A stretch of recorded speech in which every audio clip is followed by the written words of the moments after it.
All right. So this is Mr. David Ruttenberg. So he is a former Grammy producer turned PhD scientist and conducts pioneering research at University College London and Cambridge, exploring the nexus of neuroscience, artificial intelligence, and healthcare engineering. With a 30-plus year entrepreneurial background in music and electrical engineering from the University of Miami, David has led successful ventures in professional audio manufacturing and digital marketing, holding multiple medical device patents tailored for autistic patients. As the founder and CEO of Phoebex, a startup medical device company designing wearables to reduce distractibility, anxiety, and fatigue, he develops innovative solutions for the workplace, education, and social contexts. A fellow of the Royal Society of Arts, Higher Education Academy, and Institute of Healthcare Engineering, David contributes to interdisciplinary scholarship for impactful assistive accommodations, driven by a commitment to enhancing mental health in both autistic and non autistic populations. Beyond his professional endeavors, David's greatest achievement remains his 29-year marriage to Susie Gerard Ruttenberg and their magnum opus, Phoebe, their 21-year-old neurodivergent daughter, who inspires his dedication to creating impactful technologies for autistic individuals, their families, and supporting professionals. So I am honored and delighted to share the stage with Mr. David Ruttenberg. Wow. Thank you, Alexandria. And thank you to, I'm just looking at the grid of all the people who I know so many of who have been part of our lived experience and journey ever since our daughter was diagnosed at 18 months with a stew of diagnoses from Fragile X to autism to epilepsy. Um, the list seems to go on. And the village that is here on board today uh, is greatly appreciated. All of you have a massive place in my heart, as well as Susie's and Phoebe's.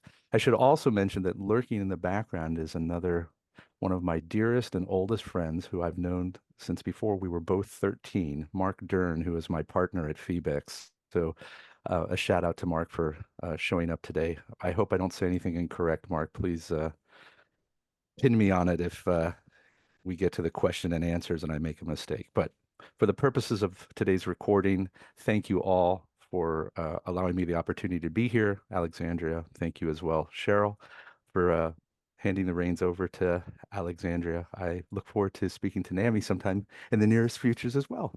So, good morning. My name is David Ruttenberg, and I am delighted to present to you one of the many studies I've been doing, this one in particular on sensory attention and mental health accommodations. And I better share my screen so that you all can hopefully not get bored looking at me. Can everybody see that okay? You can give me a thumbs up if you can. Okay, cool. Thank you. Thank you. Thank you. I appreciate that, Sue. Um, Before I get into the introduction of what I'm going to talk about, I wanted to give a bit of a preference about my work in general. My work champions an approach to neurodiversity, particularly in autism research. It's one that moves beyond the outdated medical model of diagnosis, disorder, and therapeutics to a more social model that celebrates human diversity. This shift recognizes autism as a natural variation in human cognition. It emphasizes understanding, acceptance, and importantly, what we do at Phoebex, accommodation. Rather than viewing autism as something to be fixed, I focus on creating assistive technologies based upon the autistic community's desires, their co-designs along with me, and their tolerances. We also include, of course, those from caregivers and support teams like we have online here of clinicians, physicians, and therapists. And my aim is to ethically empower neurodivergent individuals to thrive in contexts that they might find challenging. This perspective drives my research, the innovations, and advocacy, aiming to build a world that values and adapts to all forms of human differences. So while we're going to be drilling down later today into the specifics of sensory, attention, and mental health issues experienced by autistic adults, more on that in a minute, and in specific contexts of higher education, academia, in the job, workplace, and social scenarios, it's important to mention first that this paradigm shift, the embracing of difference, is what steers the ship in my research. So let's talk about the state of the state and the research that's already out there. Here's what we know. A near majority of autistic adults report how sensory sensitivity issues cause barriers at school and work. Sensory sensitivity responses often lead to higher levels of anxiety and distractibility, and research indicates that technology may help autistic adults manage and alleviate these concerns.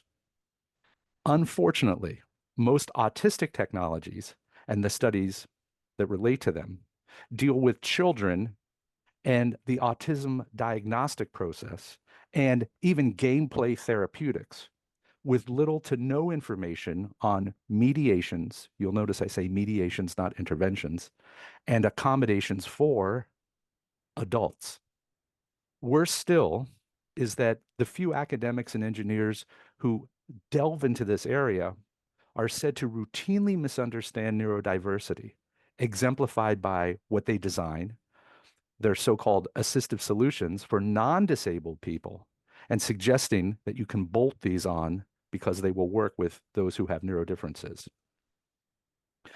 So in the study that I'm going to present to you today, I wanted to learn more about the lived experiences and sensory differences for highly educated autistic adults and how sensitivity impacts their mental health and attention in the workplace, at school, and in social venues.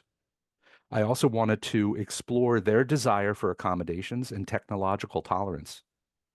And this is important. While I deeply value and recognize the importance of understanding the experiences of all individuals across the autism spectrum, I chose to begin my research with verbally able, expressive adults as a crucial starting point. This would allow me to establish a foundational understanding that could later inform broader, more inclusive studies and related participants. Now, a couple of slides back, we saw how the literature links elevated sensory sensitivity to autistic anxiety and distractibility. However, there's also research that's non-specific to autism that links anxiety to distractibility, as we see here. And I wanted to determine if this link might also apply to autistic people. Therefore, I proposed a model with mental health as a mediator between sensitivity and attention. I specifically tested if anxiety mediated the relationship between sensory sensitivities like visual, auditory, and physiological cues and attention in two highly educated groups of autistic and non-autistic adults. I predicted that autistic adults would report higher levels of sensory sensitivity, higher levels of distractibility, and that their sensitivity would lead to increased reports, self-reports of anxiety. In support of this proposed model, I further hypothesized that anxiety would mediate the relationship between sensory sensitivity and distractibility in autistic, but not non-autistic adults. So before testing the model, I began by scheduling consultation groups, 5 of them, consisting of 14 all autistic adult participants.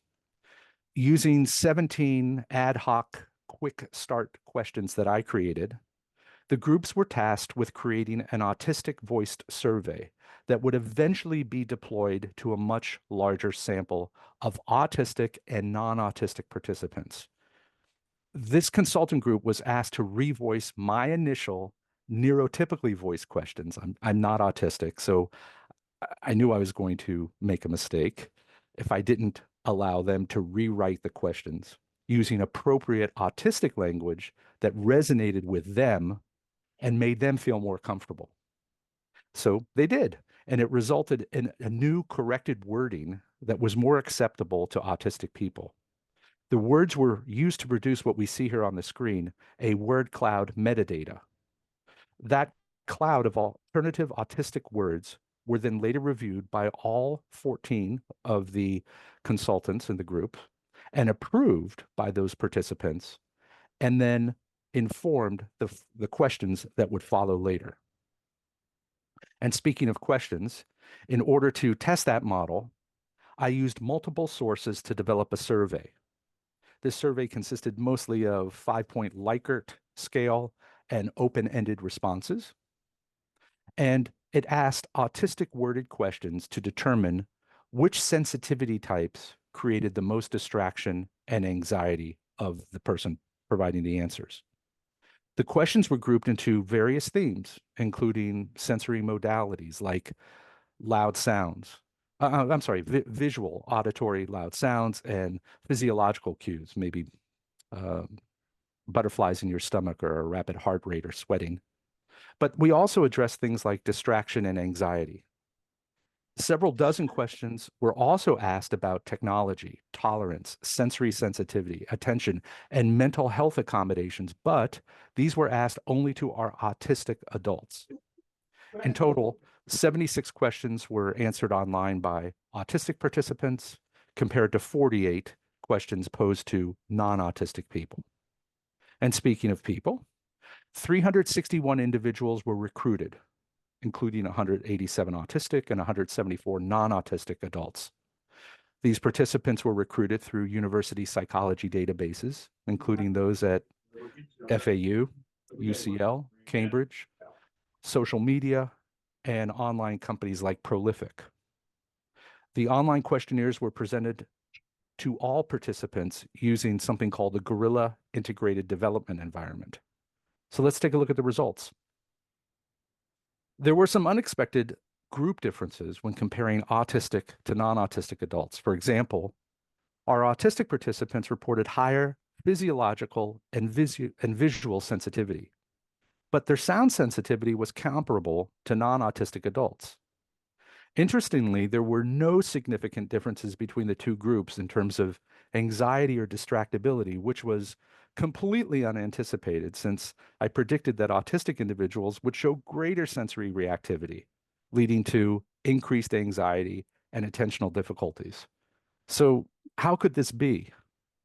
Well, one possible explanation is that autistic adults may interpret Likert scales differently from non-autistic adults, potentially due to their consistently higher baseline of anxiety that they have learned to manage over their entire lifetimes. As such, this might lead autistic adults to underreport their mental health and distractibility levels.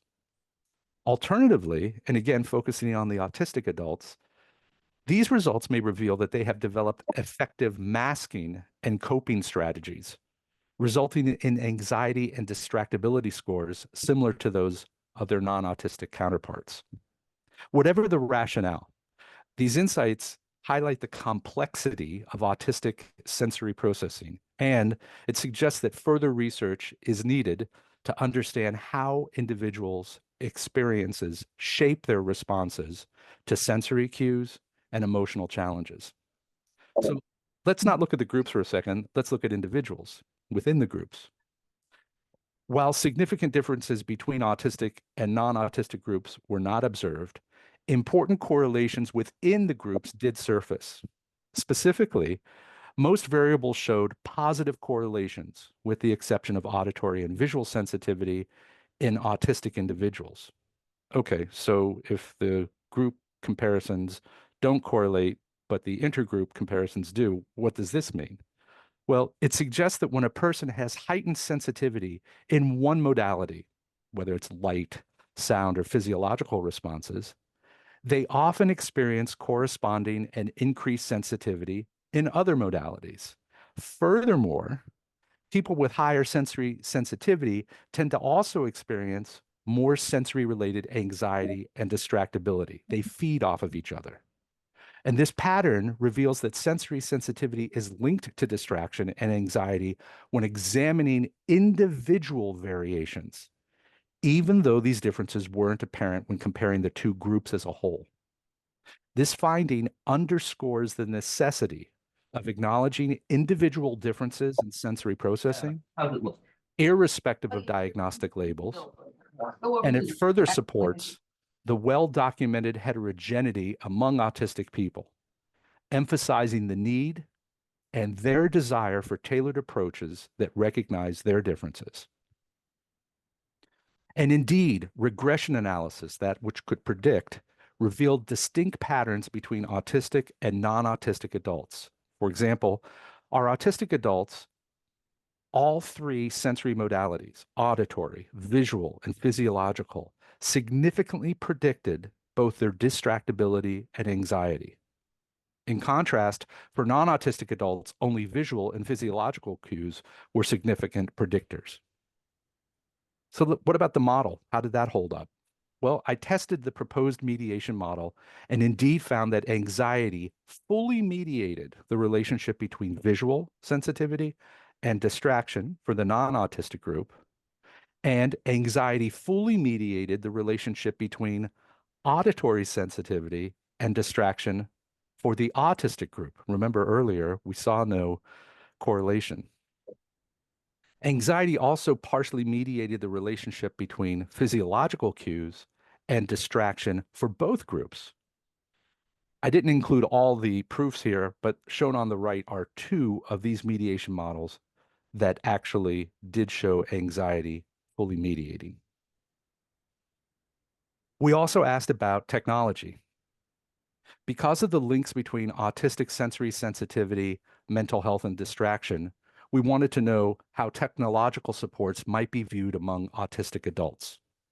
I learned that technology was already a big part of autistic adults' lives and that more than 80% would be willing to tolerate new assistive technologies to help accommodate and potentially improve their distractibility and anxiety. More than 90% of autistic adults confirmed their desire to use smart devices to help with visual, sonic, physiological, and attentional issues. They also indicated that alerts, filters, and gentle guidance to specific cues would be welcome in high sensory environments. So, to wrap up with a few more slides, while highly educated autistic adults reported greater visual and physiological sensitivity, surprisingly, this didn't correlate with increased anxiety or distractibility. On the other hand, individuals with heightened sensory sensitivity generally showed increased reactivity across all modalities, including higher levels of anxiety and distraction. The relationship between sensory sensitivity, anxiety, and distractibility varied depending upon the type of cue they received and the group studied. These findings suggest that technologies aimed at reducing sensory sensitivity or mitigating distractibility and accommodating the resulting anxiety could potentially improve attentional focus in autistic adults. So, what about the future? Well, technology tolerance is high and welcomed by most highly educated autistic adults.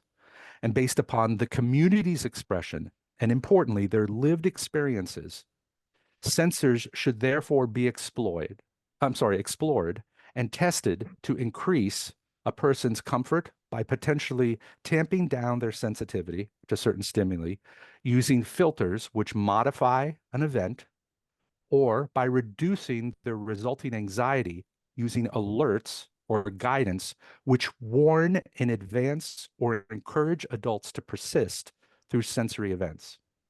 These became the focus of my second PhD study. The consultations and the questionnaires I spoke of today, however, were the first step in informing and selecting which sensors and devices best aligned with certain types of sensitivities, including how artificial intelligence and personalization may help address autistic heterogeneity, and how sensors can adapt to environmental variability. In this way, group consultations, online questionnaires, and patient public information provided a pathway that may create meaningful technologies based upon lived experiences and opinions of autistic adults. And that, ladies and gentlemen, is my presentation. So thank you for allowing me to share that with you and answer any questions you might have.